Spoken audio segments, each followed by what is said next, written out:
কাঁচা রাস্তার ধারে দুই ভাই আনন্দ করে খেলছিল। তারা দৌড়াচ্ছিল, লাফাচ্ছিল আর একে অপরকে ধরে মজা করছিল।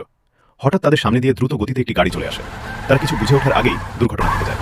তাদের মধ্য থেকে একজন গাড়ির ধাক্কায় মাটিতে পড়ে নিস্তেজ হয়ে যায়। অন্যজন তৎক্ষণাৎ তার কাছে ছুটে আসে, তাকে কোলে তুলে ধরে কাঁদতে থাকে। ঠিক তখনই রাস্তা দিয়ে একজন যাত্রী যাচ্ছিল। সে সেই লোকটির কাছে সাহায্য চাওয়ার চেষ্টা করে, তাকে টেনে নিয়ে যেতে চায়, কিন্তু লোকটি তার ব্যথা ও কষ্ট বুঝতে পারে না, বরং তাকে একটি লাথি মেরে দূরে সরিয়ে দেয়। তবুও সে হাল ছাড়ে না।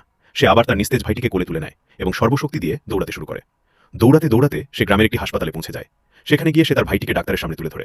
ডাক্তার বিষয়টি বুঝে তাকে দ্রুত একটি বেডে শুইয়ে দেন। এরপর সে হাসপাতাল থেকে বের হয়ে কাছের একটি মসজিদের সামনে যায়। সেখানে দাঁড়িয়ে সে আকাশের দিকে হাত তুলে মহান আল্লাহর কাছে দোয়া করতে থাকে। তার চোখ দিয়ে অঝরে পানি পড়তে থাকে। সে তার ভাইয়ের সুস্থতার জন্য কাঁদতে থাকে।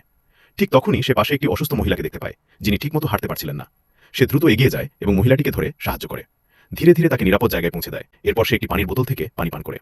মহিলাটি তার এই দয়ালু কাজ দেখে খুব খুশি হন। তিনি তার জন্য দোয়া করেন এবং তার হাতে কিছু টাকা তুলে দেন। টাকা হাতে নিয়ে সে গ্রামের পথ ধরে দ্রুত আবার হাসপাতালে ফিরে যায়। সে সেই টাকা ডাক্তারের হাতে তুলে দেয়। ডাক্তার এবং নার্স তখন তার ভাইয়ের চিকিৎসা শুরু করেন। সে হাসপাতালের কাচের জানালার ওপার থেকে সবকিছু দেখছিল। তার চোখ দিয়ে আবারও পানি পড়তে থাকে। কিছুক্ষণ পর সে তার ভাইয়ের পাশে গিয়ে বসে। সে তার ভাইকে ফল খেতে দেয়। তারা একে অপরকে জড়িয়ে ধরে। তাদের চোখে তখন আনন্দ আর ভালোবাসার অশ্রু।